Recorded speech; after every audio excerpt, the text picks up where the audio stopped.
anyone that says they're not struggling with confidence in some part of their life is not real. That's just fact. You know, I can't stand because that's where the problems come in for other people and for me. Welcome to the Earn Your Happy podcast. I'm Lori Harder, founder of The Bliss Project, 3-time fitness world champion, fitness expert, and cover model turned self-love junkie, lifestyle entrepreneur, and author. Each week, I'll bring you a guest or a thought that will help you bust through your fears, connect to your soul, and get focused and clear so you can elevate your life, business, and relationships. We don't wait until we're ready for someone to tell us we're good enough. We take what we want and we anoint ourselves. Get ready to earn, own, and unapologetically rock your happiness every single day. Are you with me? Here we go. Welcome back to the podcast. I'm so excited for today's guest. And before we get into our guest, I want to share with you that I have a few new things with the podcast. If you have not yet listened in on my new addition to the podcast, which is my Q&A day. So every single week, I am coming to you with a new podcast where I answer your questions, give a prize or a gift to the review of the week. So if you guys are going and writing reviews on the podcast on iTunes, I shout you out and we choose one every single week and we will send you a gift or a mug or something awesome that I have here. So I'm going to send you a gift for a review of the week, answer your questions. And it's also just super fun because my assistant asks me questions. We have amazing conversations. I'm always sharing a quote of the moment and we're talking about kind of where we're at in life. So it's kind of like a get to know us right now in the moment. And I like to really see and chat about how that applies to us as a whole, and answering all of the questions that you guys have as well. So it's one of my most fun things on the podcast that I get to do because I get to kind of get more intimate with you guys and answer your questions and get to know you. So go check those out. And if you would go leave a review, you might get to win a gift. So today on the show, I have an amazing woman that I was really excited to connect with, and that is Heather Monahan. She is the author of The Confidence Creator, and that is what today's podcast is all about. We focus so much on how you can get more confidence, even if you don't think you're a naturally confident person, really busting the myths on confidence, really talking about what it looks like to build and create that thing that you want, or just learn some of these skills that you can take into whatever you're doing now, whether that's your relationships, whether that's your life, whether that's confidence in the gym, whether that's creating what it is that you need to go to that next level. Because really what we chat all about is at the end of the day, the conversation that's going on in your head. So she's going to give you all of the tools and the hacks on how to get the confidence that you need. So Heather is not only the author of the Confidence Creator book, but she also has an incredible personal brand called Boss in Heels. And she says, boss in heels means a few things to me. When people hear the term boss, oftentimes they think of a stoic male figure. To me, boss in heels is representative of being you. And for me, that means celebrating that I am a woman while still commanding respect and delivering results in the workplace. Boss in heels is about treating employees, partners, and clients well and having a vested interest in their success. Boss in heels is a more modern way of leading. And she says her personal brand is meant to empower women and give them the insight and tips she longed for as a young professional. This woman has an incredible background in sales that we talk about. And she just had so many incredible pivots that I know you're going to love all of the different things that she shares about how she got to this place that she's at now and how this entrepreneur life is actually fairly new to her. So all of you guys who who are in that position of really wanting to create a personal brand or start something new or pivot in your life, whether that's a personal journey or professional journey, you're going to want to hear what actually happens during this time and the mindset that you need in order to make the transition. So let's get started. Heather, I'm so excited to have you on the show. Thank you so much for coming on. Thank you, Lori, for having me. I'm so excited to be here.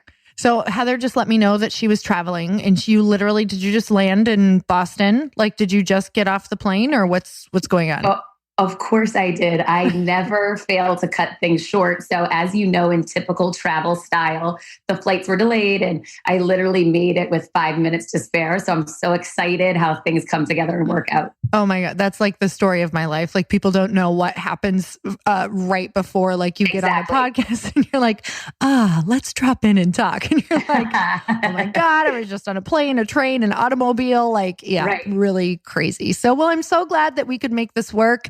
And you cover one of my most favorite topics, which we'll get into, which is confidence. And I think it's like so timely right now with the new year here, kind of like, stepping into that personality or that developing that trait. So I can't wait to talk about it, because I, for one, am always someone who wants more confidence. So, and I know that's everybody who's listening too. Right, me too. But we teach what we need the most, right? Like, it's the best thing ever. So I would love for people who maybe aren't familiar with you, for you just to share, because you've got a story. Like, you have done so many amazing things, but I want to talk about that journey. So if you could share with me kind of where you came from, what you're doing now, and where that came from. Sure. Happy to do that. So I grew up, I had a tough childhood. My mom was a single mom with 4 kids. She had left my biological father. She didn't have an education. She worked 3 jobs. It definitely was a lot on her shoulders. We used stamps at times. It was very different than the life that I have now. And it's really interesting to me when people meet me, and for a long time, I'm 44 years old. In my life and in my career, I didn't really talk about where I came from. In fact, I really tried to stay detached from that part of me, because I didn't want to let people in and see that whole view of who I really was, where I came from. So it's been just the past 5 or 6 years that I've started sharing that. And it's really powerful and important to me to share it, because there are so many people out there, and I was one of them. And Lori, I know you were too, from listening to your show, that, when we're in these tough times in our lives early on, we think that there is just one way to live and that's it, that, there's no way out. And it's really important. I want people to know I did not have a glamorous childhood. I was a chubby little kid. I cut my hair off to look like Mary Lou Retton.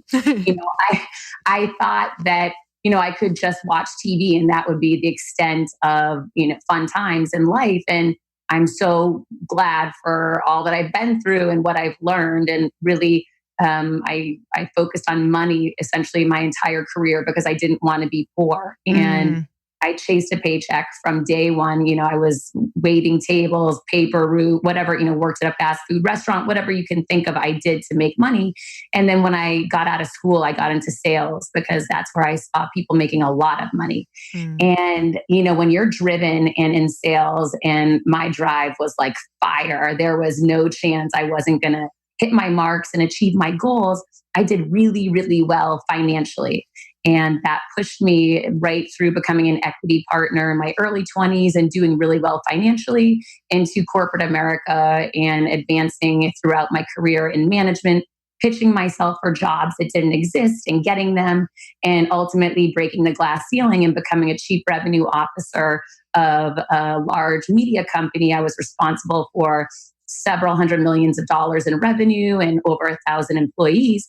And during that time, I really just chased a paycheck, and it ended up taking, after 14 years at this one company and so much advancement and being named one of the most influential women in radio in 2017, on July 27th of that same year, I was terminated when the CEO I had worked for 14 years stepped down and his daughter took over. Oh, wow.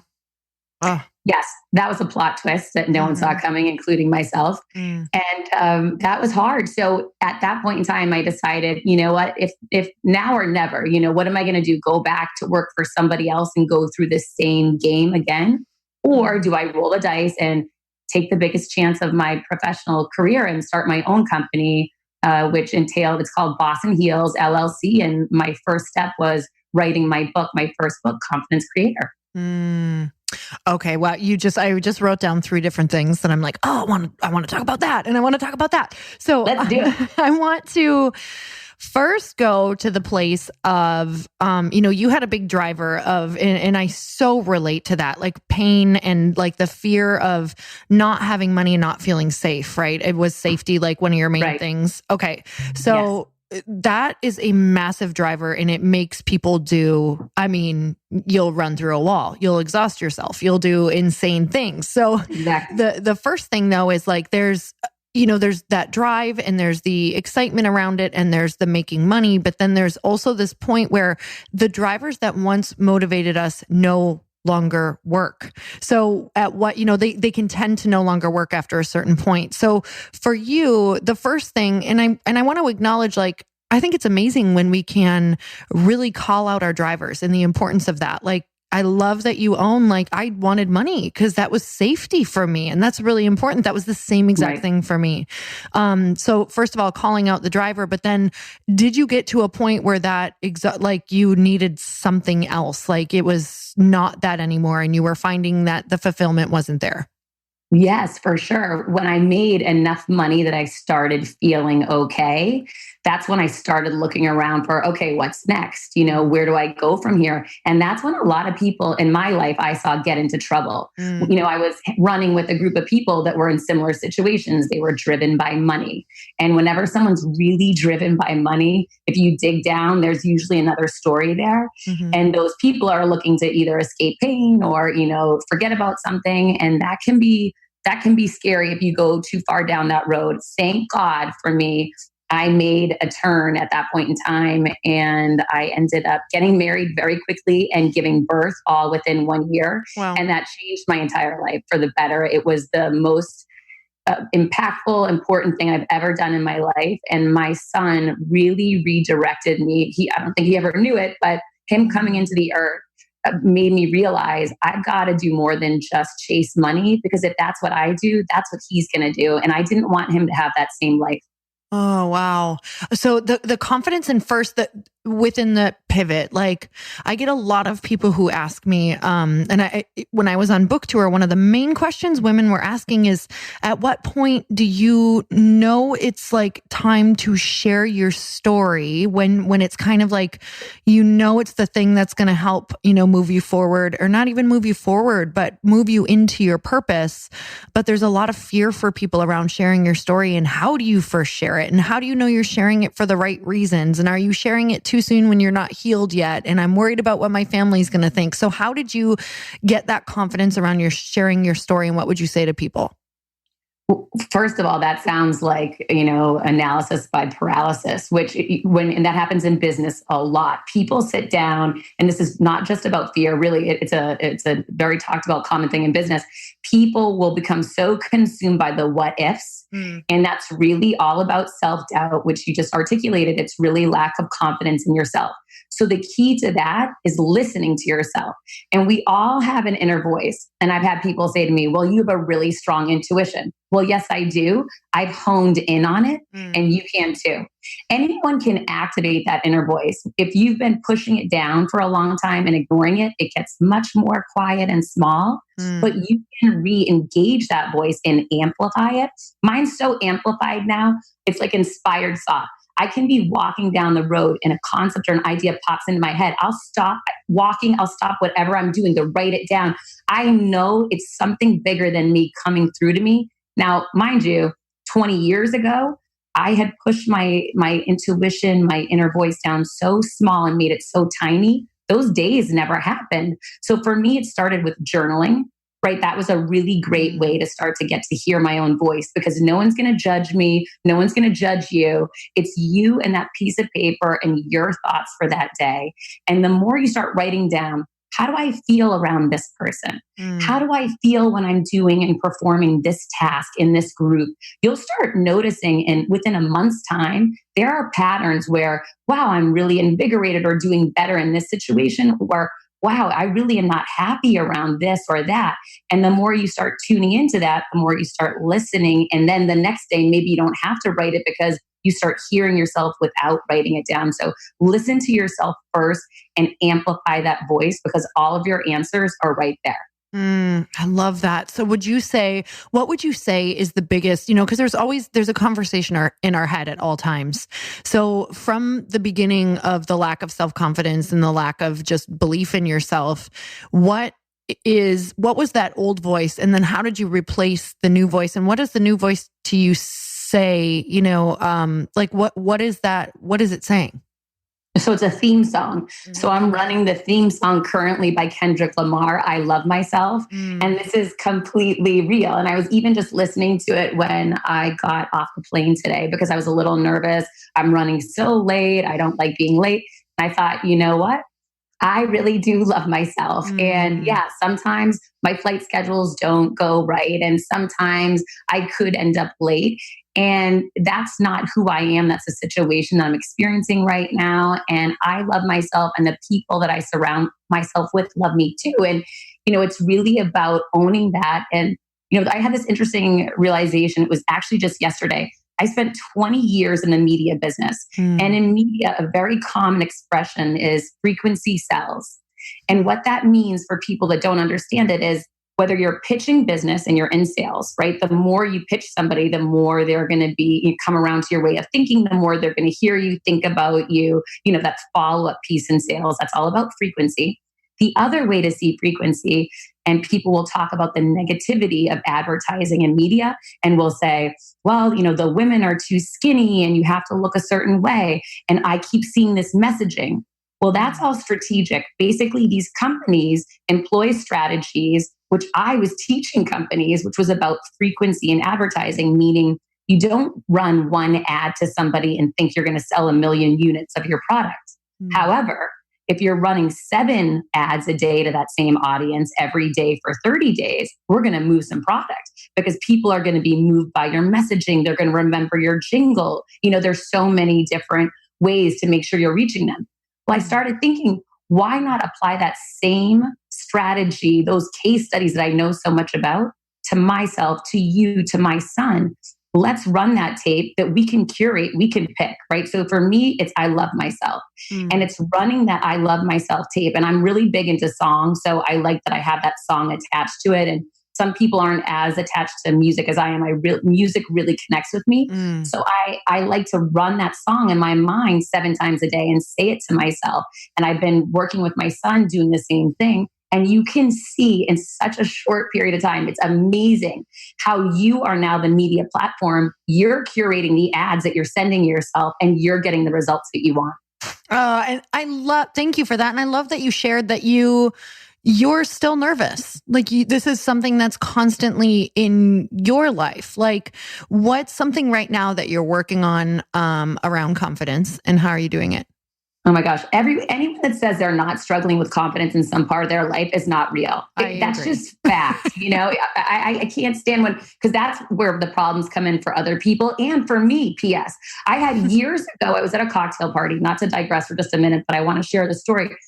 Years ago, I had just been divorced and I was really down on myself, but I would still put my best clothes on and show up and, really put a smile on and put myself out there. And there was this woman and I had seen her blossom over the past year while I was kind of like getting smaller and falling apart. I was seeing her bloom. And I was inspired by that. So I went up to her and I said, I want to ask you a question. What is it that you've been doing the past year? I'm just in awe about how you've really come out of your shell. And I'd like to learn. And she said, I don't know. There's really nothing. It's just me being me. And we laugh now, right? Because I'm right there with you. Like, come on. But that night I went home and I cried. And I remember thinking, oh, I'm just a loser. Why can't I just blossom? And I have to be the one getting divorced. And I have to be the one that doesn't feel good. And, it's me. I can't figure it out. Well, leapfrog this 14 years. And here we are today. And here's what I know. That lady had hired a speaking coach. She had a professional stylist. She had plastic surgery. I mean, now that I look back and know what I know, it's actually sad that she was not able to deal with the facts to say, hey, there's a lot, but I don't want to share it right now. I'm at a cocktail party or whatever it could have been. So I think it's so important that we do share with people. Listen, I could feel really confident in my relationship and with my child, but when as an entrepreneur, I'm a rookie, I'm a year in, and I don't feel as confident in that space. Now go back 2 years ago, and I was ultra confident in corporate America because I had 25 years, a track record of success. So it's not a static thing, it's fluid. Today, you could be feeling really confident in one area, and tomorrow that could change. And the key is to know for you, what is that solution so that you can be taking the steps to create confidence now so that you can build it right back up, because you will hit obstacles that will knock it back down again. Oh man. So this is so good. So like revealing your recipe to confidence, because there's so many different recipes that people use, and there's different things that will work for you. That's so powerful, because I think so many people would look at you or look at people who have, the different things that they want in their life, and they're like, they had to have been born this way. Like, I really still think that people think that. But like you had said with her, like, there's a team behind her. There's all these people who, she doesn't have to put as much effort in here, or she has people help building her up or saying their recipe and pouring it into her. So for so many different areas in people's lives, you have to take time to build confidence in that certain area. So for you, what is it right now that is the recipe for the confidence that you need? So for me, this is new for me. Again, I got fired July 27th, 2017. So it's under a year and a half.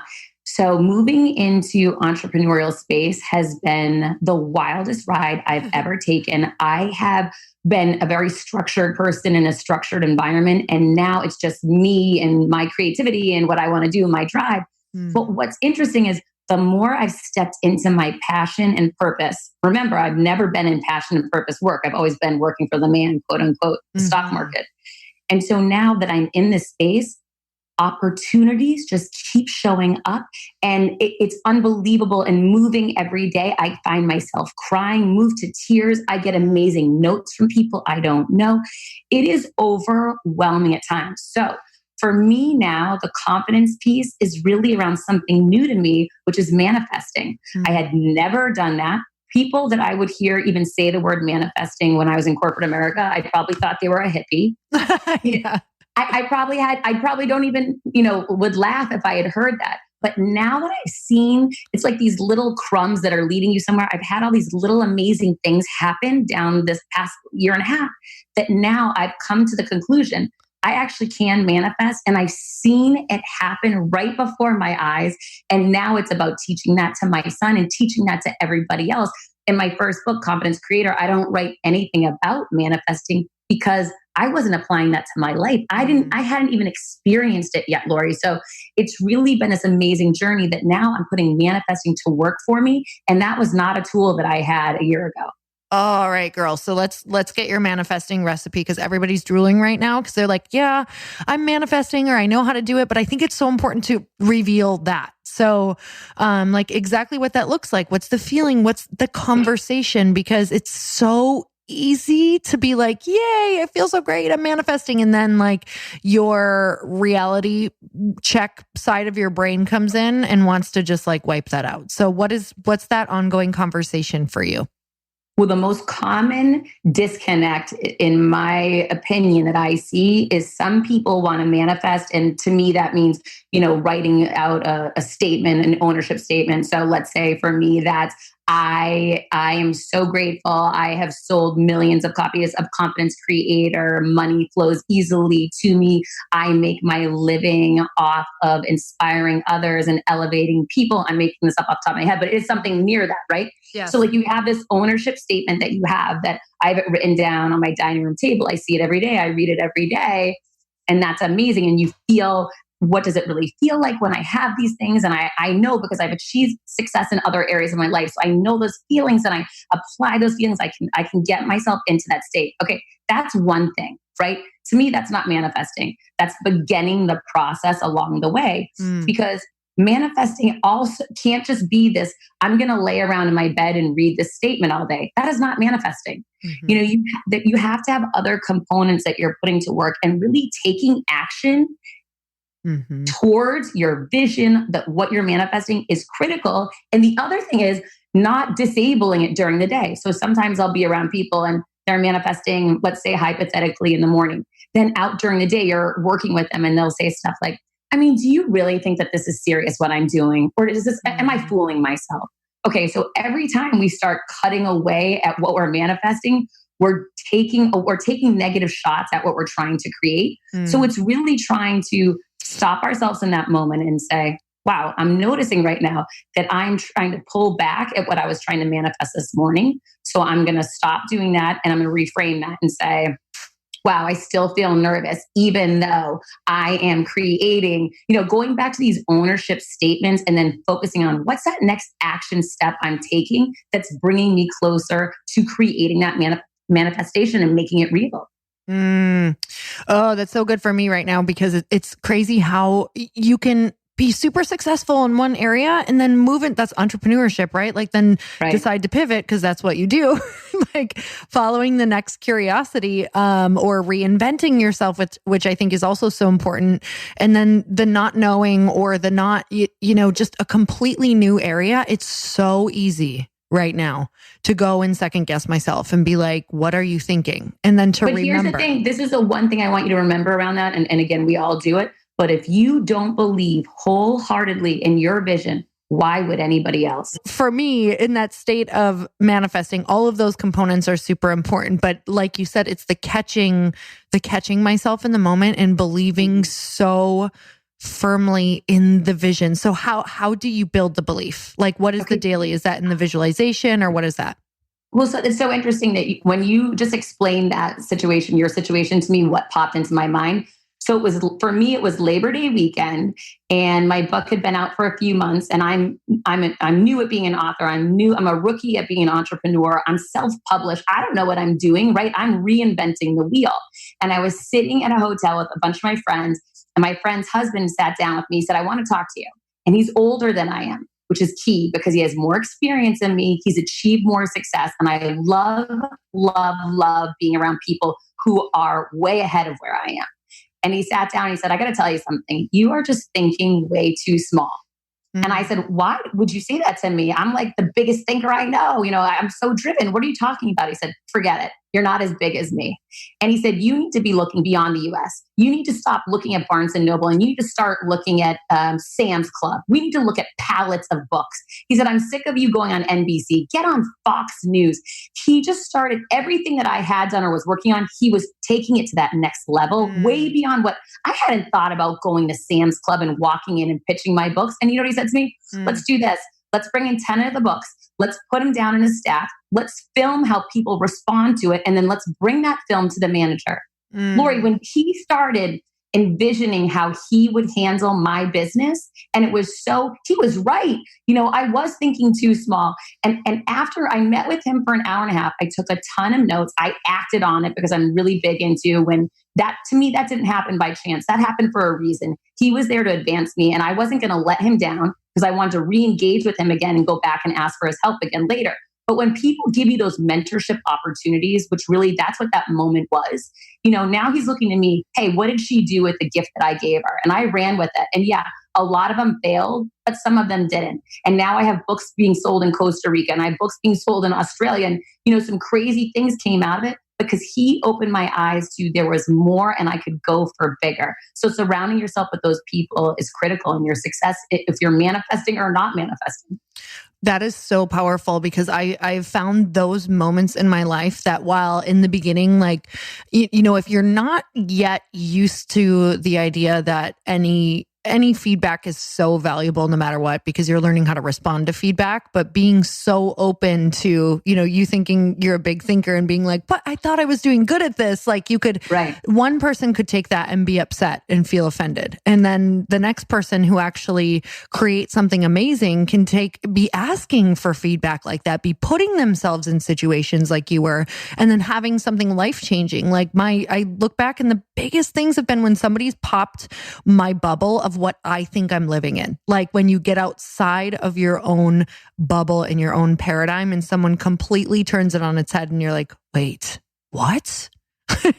Right. So what's something that you do? I know that you say, do you mentor with people to keep that vision going, to keep feeding that? Or how do you make sure that you are constantly kind of up-leveling your thoughts? The more that as I said, the more that I really stepped into this purpose-driven work, it's sort of happening to me, which I don't know that that's necessarily what people want to hear, but I believe this is what happens when you're really walking that path that you are put on this earth and meant to walk. And I truly feel this, through the core of my body. I had 2 weeks ago, the Olympic team out of Denmark contacted me. They've developed technology that they've perfected, have case studies on from the Olympians in Denmark, where they've learned how to gamify health. And they want to work with me on gamifying confidence creation through an app. Opportunities like that didn't used to show up on my lap. Then, I heard from and they want to talk about how they want to focus on women empowerment on the network and talking about how could we elevate women's confidence through a show. A week later, I heard from NBC and they were interested in doing a show called Confidence Corner. A week later, my friend in LA said, Heather, I have a meeting with Netflix. I want to pitch your show. I mean, there's so many weird things that have occurred. And again, this has just been the past year of my life. It never used to be like this before. But the more I move into this fear, like putting my book out was the scariest thing I ever did, taking chances to create courses or working with these, collaborating to create some different products around confidence creation. These things scare me to death because I'm a complete rookie at it. But each time I move forward and take that leap into recognizing that fear is a liar, it is only in my mind, all of these amazing opportunities come to me. And they're so far beyond the vision that I even had before I got to that conversation. It blows me away. Okay. So I kind of want to just unpack a little bit of what you said, because so many of the people who listen into my podcast are people who are either discovering something they're passionate about, or, it's business women who really want to get out there, or it's people who have just a big vision for their life. And now they're really either starting to live it or they want to take it to the next level. So for what you just said, like, I think some people are saying, well, but how did that opportunity come to her? Did it come from, did they see your book somewhere? Do you work with a PR agency? Like how many irons are you putting in the fire? 9 million. Yeah, got it. That's what I want to hear. Absolutely. So, and that's a great question. So my entire career is in sales. And if there is one thing I've learned from sales, you need to have countless pipelines flowing at high velocity all the time if you want one to hit. And so that is true if you're selling protein shakes, you're selling multi-million-dollar media deals, or if you're an entrepreneur. And, for me, when I first got into this, I was so just focused on the book because I thought, just do one thing good, Heather, one thing. And I walked away from all of my business principles that have built who I am. And I had to have a moment and say, wait a minute, I don't have any pipelines running. So at that time, and luckily, and I encourage all of your listeners to do this, build a network, build one on LinkedIn. LinkedIn is so powerful. There's no algorithm there to penalize you. You can connect to anyone you want. And the connections I've made over the past decade, specifically on LinkedIn, really were amazing for me because when I got fired, I just put out there to the whole world on LinkedIn, I was fired and I'm really hurting. And I allowed myself to be very vulnerable. And in that moment, I chose to ask for help, which is something that strong people do. And I did not used to ask for help because I was not confident. So I flipped the script on that. I put it out to the world. I had a very large LinkedIn following, and so many people showed up to help me. And one of them was Froggy from the Elvis Duran show. And he said, how can I help you? And I said, get me on the show. And he said, done, no problem. But so opportunities like that don't just appear. And you were so right in asking that question. I go out and I ask for help, and then I bring value back to people, or I'm asking people for help. I've always brought a lot of value too, but I definitely make sure that when I have an ask for someone, there's a value exchange. You know, I'm just not standing there asking people to do things for me. I want to bring them value at that same time. And when you think like that, and I've always done business that way, business, partnerships aren't one-sided. They need to be, mutually beneficial. And when you look at approaching an opportunity or a person with that thought process, I want to bring them value and I'm asking them to help bring me value. 9 out of 10 times, something really powerful will come out of that. And that's really been the catalyst for me this past year to, making these opportunities essentially crystallize. So good. So that brings up, lately I've been having so many people ask around bringing them value, like how they say, how do I bring them value? And obviously this can go back to a question of or the underlying fear of them not feeling valuable. And then how do you discover the value that you can bring somebody? Like what is important to them? What do you say to people who are like, but how do I discover the value that I can bring when I don't feel valuable? Okay, so that's a great question. So, one of the things that's really important to me is discovering your superpower. And that's sort of around this value proposition, right? Like everyone has a unique value proposition. You might not know right now what that is, but it is key to your success and to developing to your fullest potential. What I did when I didn't know what my value proposition was I sent an email out to 10 people in my circle. Some were from work, some were family, some were friends.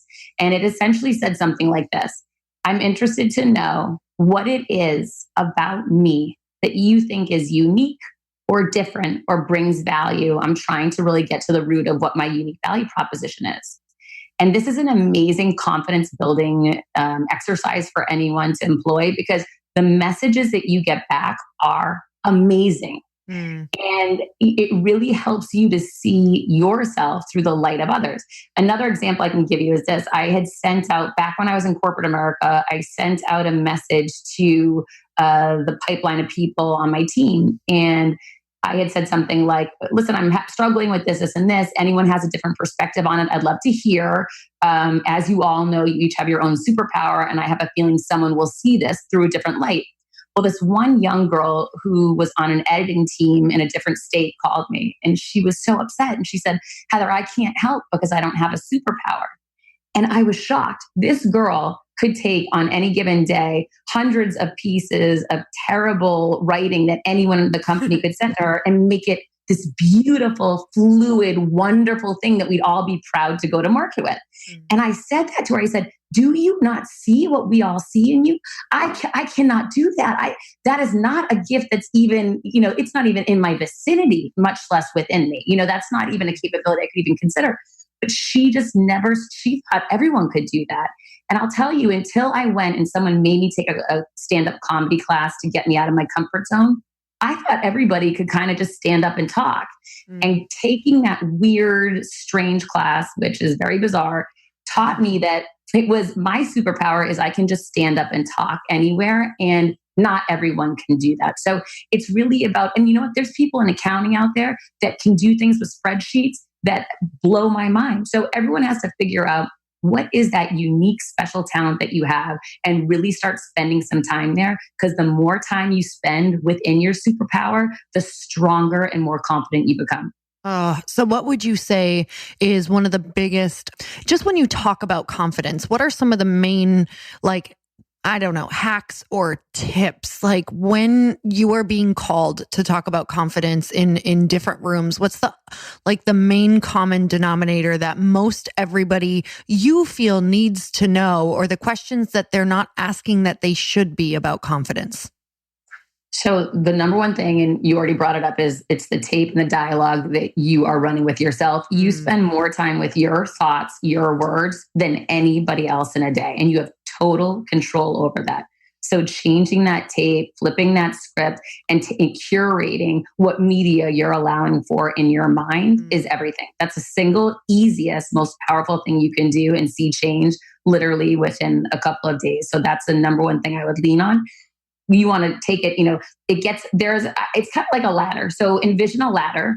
We've all climbed a ladder before, hopefully. And, that first step is pretty easy. And the second one gets a little harder. And, as you go up the side of a building, it gets a little scarier, but to really get to that, that goal that you have of reaching the top, you need to take those steps. So some of the steps might be a little bit harder. Another easy one is writing notes for yourself and reminders. I change my passwords to what my goal is and to reminding myself that I'm going to achieve it to help me get back to manifesting, right? My son has me write on his shoes, I can do all things, so that when he's feeling down, he can remind himself to pick him back up. These are all things you can do for yourself. Be the hero in your own story before we start looking outside of us. And that's really helpful. Put yourself first. So many people will say, well, you can do that, Heather, but I'm not selfish like you. And I always say, well, how's that working out for you? Are you happy? Do you feel really good and strong? Well, no, I don't. Okay.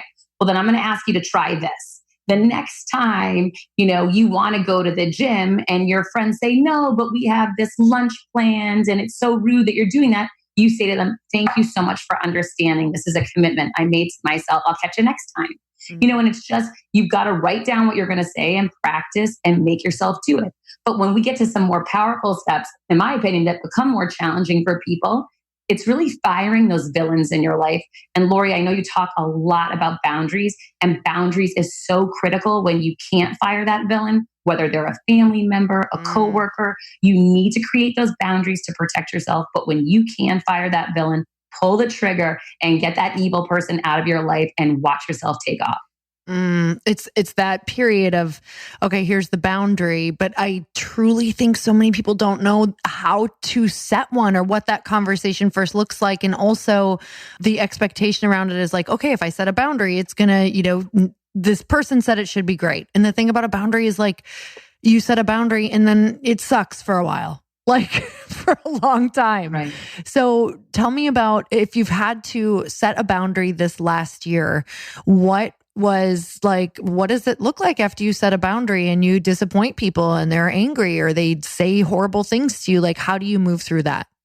It's interesting. My son had to deal with a friend who went from being a friend to a frenemy, which we all know that happens, right? He's 11, and these are the things that unfortunately are going to happen to most of us, if not all of us. So we had to go through the process of, he was really confused. And this happens to adults too, when someone that you're relying on as a friend and you think is on your team, and you start noticing, that person really isn't with you. They're actually against you.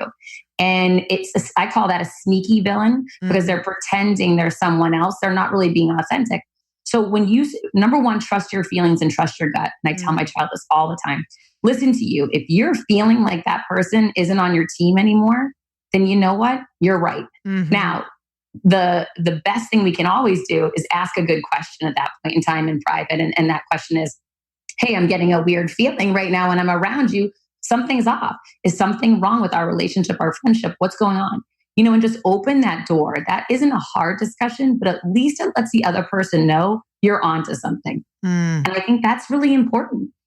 Oh, I love that you pointed that out, because looking back, I think that there's a part of us that, I believe there's a part of us that wants to believe everybody's good. And it's like, it's not that they're bad. It's that your energy is not a match. Like, it's just not a match anymore, and you're not dealing with it in the right way.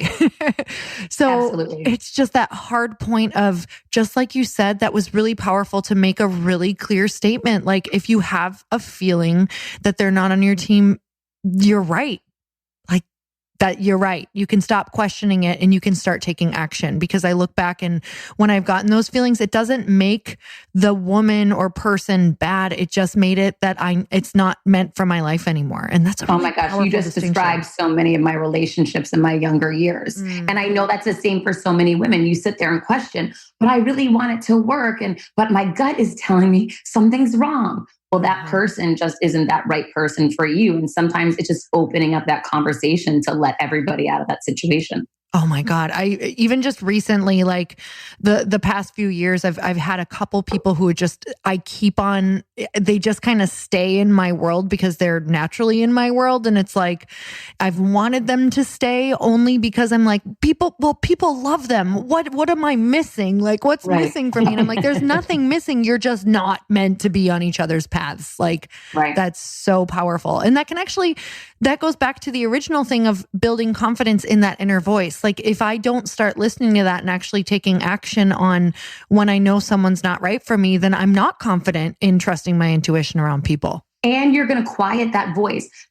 Every time you don't act on that voice, the quieter it gets. And conversely, which is great, every time you do act on it, the louder it gets. So it's really our goal and our mission to amplify that voice as loud as possible and let it lead you in life. It will not lead you astray. I guarantee you that.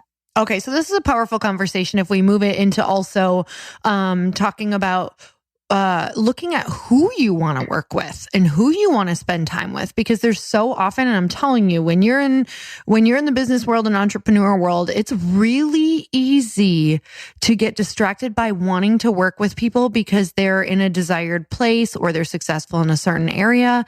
But like also checking in, I mean, this is just how I work right now. Like, especially being an entrepreneur, like I know that my best work is going to come from when I'm with the people that I have fun with. And and it's easy. Easy is my like theme of my life right now. And I can get really caught up and tempted in trying to make something work because I'm like loving something they did or the success that they're having around something. I'm just being really honest.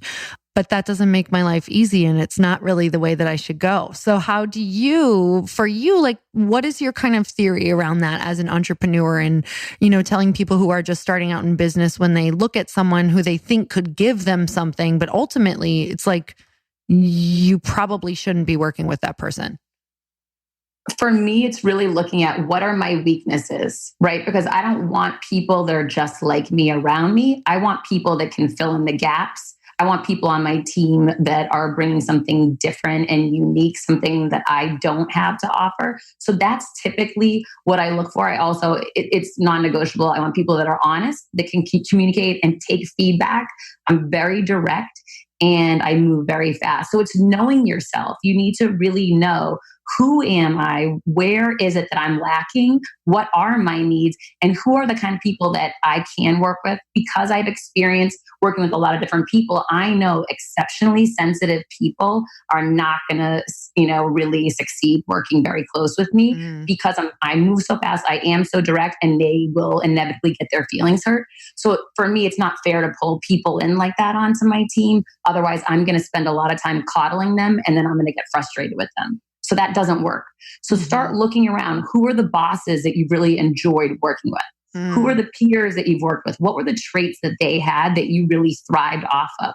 Was it a certain personality trait? Was it, the work that you were doing? Was it the culture of the business? But get clear on those things and write them down, because the more you can understand the environment, the teams, and the kind of people you work well with, the faster you can build that ideal team and really start pulling those people into your life. Oh man.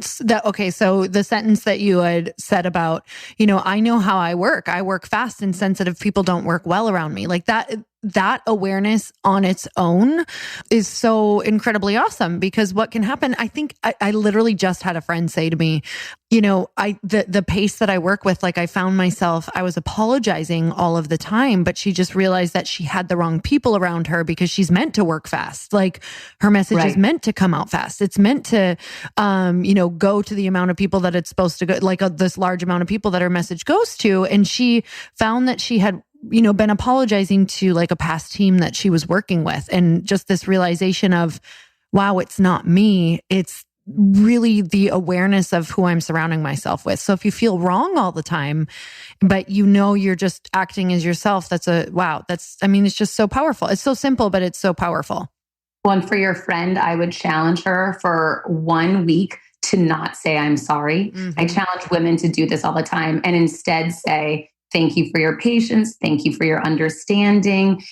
When you change the conversation, what you're doing is owning that you did not do anything wrong, but that you're understanding that that person was challenged with something. Watch then in turn how they respond to that, because then it's not going to be your friend feeling bad about it. It may be that other person that works for her. And then that person can say, you know what? I don't think this is the right environment for me. I don't thrive here.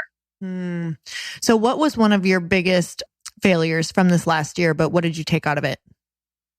Oh my gosh, I've had so many failures in the last year. It's like, where do I start? How long do you have? That's how I feel about my year. So I guess and this goes back to the pipeline, and I know exactly what it is. This was, to me, I usually am one to say it's not a failure, it was just a pivot or a detour. And ultimately they all are, because I didn't give up. If I give up, then it would be a failure. But this took a lot of time that I'm never going to get back again. And it did not give me the outcome that I was looking for. So I partnered when I went out on my own. One of the things I know from business is when you start out and you've gone from a very large position, large company, and you go out on your own, you're the small guy. Well, immediately I thought, I don't like that. I got to elevate my presence beyond that. I want to partner with a billion-dollar company.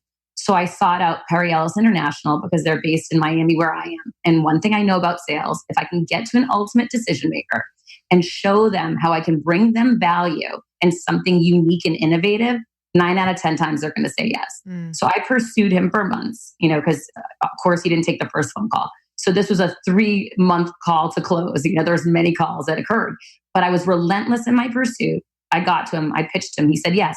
We partnered together for his female clothing line, Rafaela. And my goal was, I know how to sell things. I know how to move units. That's what I know how to do. If I can bring the clothing line to life with the tips and techniques I'm teaching women around confidence building, it can be an experience for the brand. We can bring the brand to life. We can take, the brand and sell the products on HSN. We can sell it from the speaking engagements I'm on. We can really bring it to life. So I had this big picture idea. They were all in.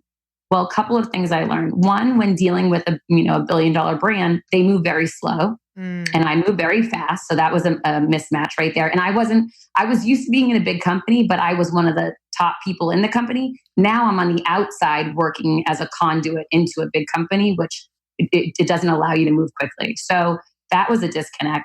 The next thing was I was so focused on that partnership and so clear that that was going to be my big revenue driver that I was letting other opportunities go and pipelines were drying up.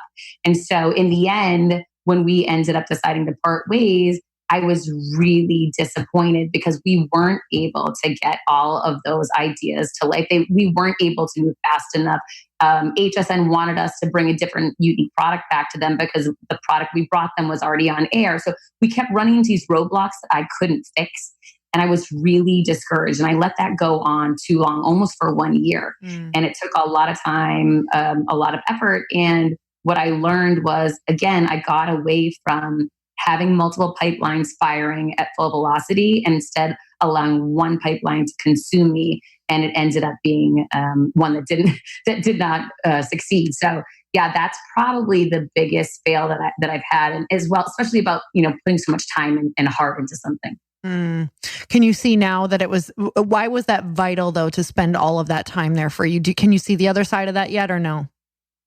Well, I mean, I've learned so much about the clothing business, and I've learned so much about moving units and different distribution points and whatnot in manufacturing, which I did not have knowledge on previously. So since then, I've met some different people and talked about some of the things I was doing, and I just got connected to a brand that works with different influencers on creating different lines. So we're having discussions now around information that I gained during that time. So I don't know yet if this is going to materialize, but it definitely has given me a lot of knowledge that I can bring now to different conversations, and we'll see how it goes from there. I'm not sure yet. Isn't that so interesting? Like so many people that I've talked to are like, oh, I wasted so much time there. I'm like, you were just in a trade. Like we're learning a trade that's going to carry you somewhere else, even if it's just how to be patient. That's a tough one to hear. That is a hard one I got to work on. I know. I've looked back at things. I'm like, well, that just, I guess, taught me how to be in something and not having to have something happening huge, that you want. How to waste time effectively. I don't know. I'm not sure. But okay, so what is something that you want to share with people that you feel like they should know that maybe you work with a lot of people helping them probably pull out some of the biggest, things that they want to do in their life? What are some of the things that you feel that people should know that's kind of missing in the conversation around stepping into this more confident you? So sometimes there's small things that I notice with people that are easy to fix. But again, we just really have to observe our word choices and how we're handling ourselves. When you're all crumpled over in a table in a meeting, you're communicating to the world that you are not confident. So immediately within 30 seconds of someone visually seeing you, they're formulating an opinion, whether they know it or not. Okay. So someone could see you, someone who has an opportunity for someone and they walk right by you, you could be that right person. But because you're not sitting up, you're not owning that power pose in your seat or standing or smiling, you've really got to become clear on who is it, what's that visual of who you want to be that you're working towards? And let's start owning that today. Doesn't mean you have to have all the answers. Doesn't mean you have to have all the confidence in the world, but let's not let that opportunity pass you by.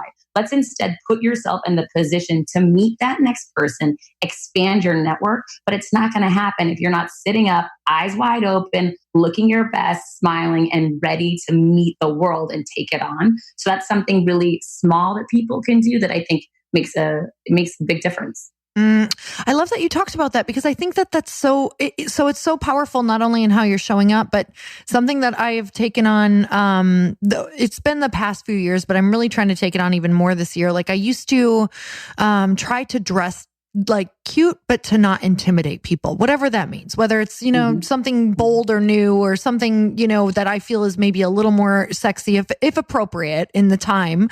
So for me, it's really crazy because what I found is when I decide to fully commit to an outfit that is a little more bold or bright or whatever that is, like I have to fully show up in how that outfit is meant to be worn. And what happens is the response is so different. Like, people want to talk to you. It's so different. So when I stand there with my shoulders back and something, I literally have people every time I do that, which is pretty much all the time now, I'll wear something that's a little more bold or edgy or flashy or unique or whatever. I have people come up and say, oh my God, I want to start doing that. Like I literally don't want to wait to feel how I feel on the inside. Like I want to show that. I want to feel more confident. And I'm like, you guys, this is for me an actual exercise. So every time I get dressed, it's an exercise in confidence. It never changes. It's never easier. I'm like, oh my God, what am I doing? Like I look like Bozo the Clown, even though, and my higher self picked this out and loved it. Like you go out and you wear it. So how do you commit to the confidence? Like we can talk about it all day long on this podcast, but when it actually comes time to putting your shoulders back into, doing the thing or wearing the thing or, oh my God, saying the thing, like feeling like you have value in a conversation. How do I commit to that or make sure I see it through? First of all, I love that you said the thing about the outfit because I had an experience like that in Vegas this summer where I was speaking at an event and I saw that I'd only brought my ripped jeans and I had never worn my ripped jeans, to an event. And I was standing in the mirror and I was texting everyone, do you think it's okay? And finally I said, forget this, I'm going. And it ended up, everyone was like, oh, I love your outfit. It's amazing. So it's exactly what you said. When you actually rock your own style, you are your most powerful self, regardless of what anyone else is wearing. So, check in with you before you leave, not the card on what to wear, not, necessarily what your friends are wearing. Check in with you and you're going to show up your real self and you're going to draw people to you. That is so, so true every single time.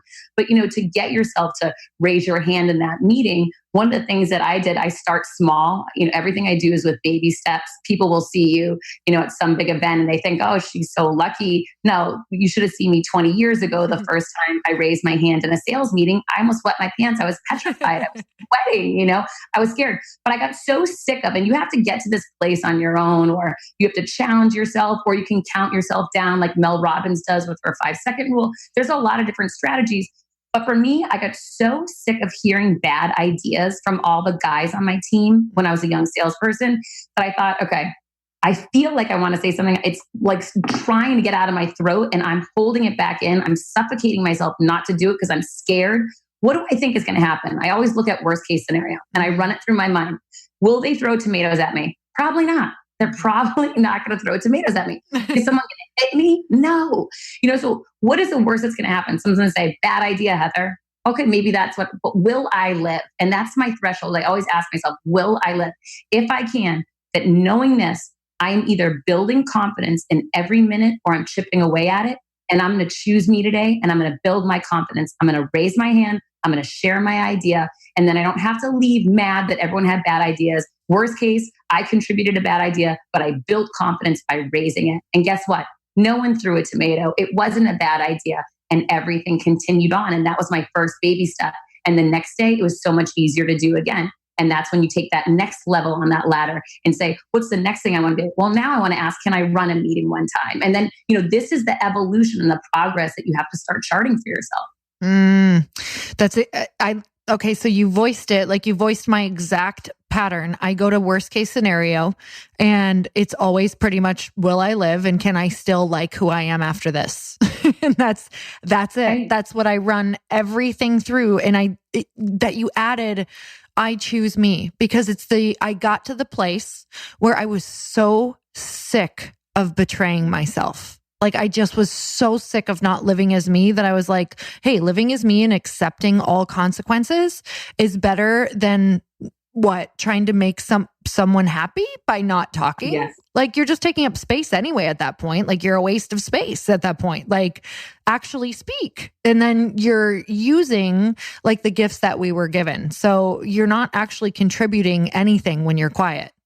No, it's so true. And you're in meetings because they want you to contribute. You have been asked to a meeting to contribute something. You are taking up a seat, like you said. And if you're going to own that real estate, you better bring some value. Oh my God. I just have to add like something that was really powerful for me that helped me speak up is I almost, no matter where I am, if I feel semi-comfortable, I'm like, hey, can we just play stupid idea time? And that's actually from my friend, Rob Murgatroyd, but it's like kind of like saying, hey, I'm not saying this is like the most brilliant idea, but it could be something really awesome. Like, let's just play stupid idea time so we feel free enough to say everything we feel. That's such a great idea, because anytime you start tapping into your creativity, you never know what amazing thing can come out. Oh my God. I've just like, I don't know. I've loved this conversation because it's a reminder to me of how important it is to speak up and say all those things. Because I think when you are anyone who is a entrepreneur or someone who loves personal development or growth, you're constantly questioning yourself, because if you're doing it, if you're into personal development, you're putting yourself into situations that are uncomfortable. So for me, it can always, it's so crazy because I can go back to like that little girl mode of like, oh my God, I shouldn't take up space, or don't be seen, or are you valuable? So I've just thought it's just such a good reminder to make sure you immerse yourself and talk about this topic like often if you need it. Well, it's just like, with the fitness world, committing to a routine and every day getting up and eating right and working out. This is no difference. It's building the confidence muscle, and it's just making that commitment and reminding yourself to take the steps every day. Everyone can do it. So you have an amazing book around this, which is probably like one of the best things that you could read in the morning if you are dealing with confidence issues or anything like that, or just wanting to take that next level, take your life to the next level. So where can we find you? Where can we follow you? Where can we get your book? So my book, Confidence Creator, is on Amazon Kindle. It's in paperback and Audible, and I narrate it, which is so exciting. I love that. It's so bizarre and exciting. And you're in the same boat with me. And my website is heathermonahan.com, and you can follow me. I am on all social platforms at Heather Monahan, and I always answer DMs. Maybe not the same day, but I try to get back to everybody. Well, I just want to say thank you. I'm so glad that we could connect, and I'm grateful for you for the work that you're doing in the world, and just how you are being so transparent, like taking a topic that for you has completely changed your life, and within the pivots and just doing all of the different things that you're doing, it would be easy for people to look and say that it's easy, but you're completely demystifying and helping and bringing people with you on your journey. So thank you for that, because this has been super powerful for me today. Oh, thank you so much, Laura. You're so sweet. I really appreciate your support. So I always end on one last question. Are you ready? I'm ready. Okay. So if you are in an elevator with someone, it's like a 30-second ride, and it's a total stranger, and they look over at you and they ask you, how can I make myself happy? What do you say in that short amount of time? I'd either say believe in yourself, or I would say Love yourself. One of the two. It would have to depend on if I had just listened to Kendrick Lamar or not. Or you just rap both of them, either one. Maybe that's what I need to do. I got to practice that. Yes. Oh my gosh. I need to see you like doing some sort of confidence rap. That would be amazing. Next All level. right, I'll get working on it. Okay. You guys, if you loved this podcast as much as I did, make sure you share it and gift it to a friend who needs it. And until next time, earn your happy. Bye, everyone. Thank you guys so much for spending this time with me on the Earn Your Happy podcast. I am so glad that you stopped by. If you could take 1 second to share this episode with someone you think would love it, that would be absolutely amazing, and we would be forever grateful. Also, please leave us a review if you feel so moved by going to iTunes and leaving us an honest thought, an honest comment. Tell us what you think. Tell us what you want to hear more of. It would really help us out on our journey to helping thousands and thousands of people. Until then, don't forget to earn your happy. Thanks again, guys. Bye-bye.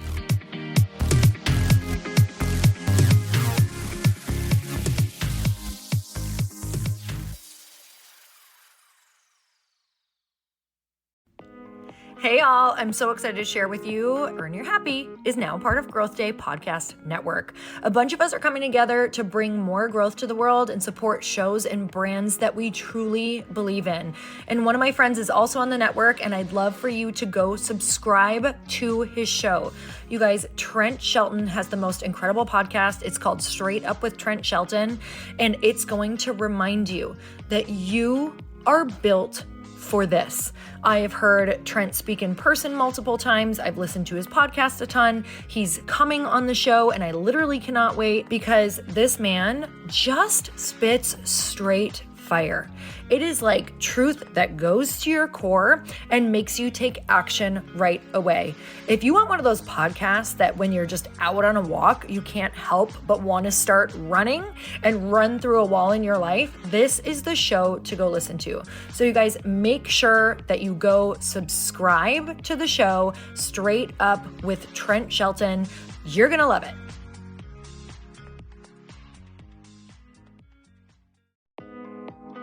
Hey, thanks for listening to the podcast. And I want to make sure that you have my phone number, and I'm not kidding. Did you know that I have a community text number? For real. My phone number is 310-496-8363. This goes directly to my phone. All you have to do is text the word daily to 310-496-8363. And I literally text you every single day, Monday through Friday.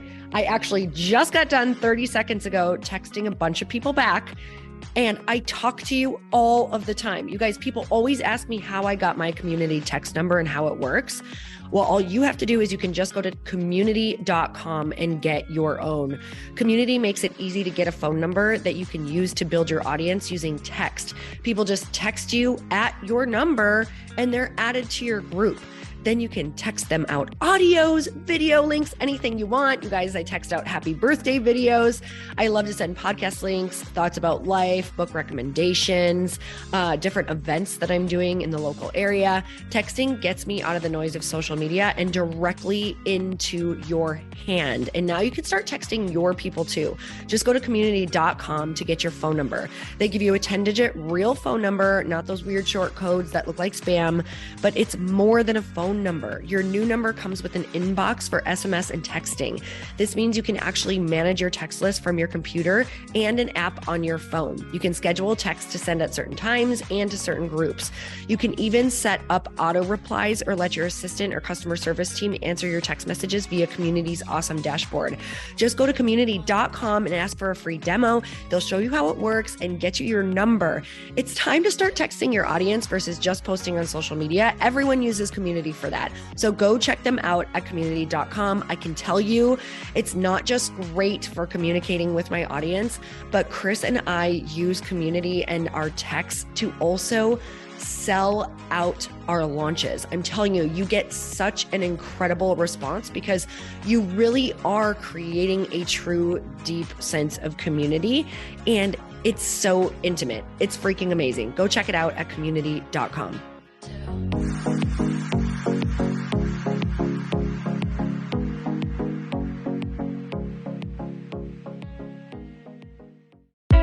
Hey, I know if you're listening to this podcast that you have big dreams and big goals. And one of the things that can really stop you is struggling with your marketing. Trust me, I have been there. Are you using 10 different systems just to build your online business? Then I want you to try Kajabi. Kajabi helps you build your web pages, set up funnels, and sell your courses, content, coaching, or communities. You've been hearing me talk a lot about funnels on this podcast and the importance of your email list.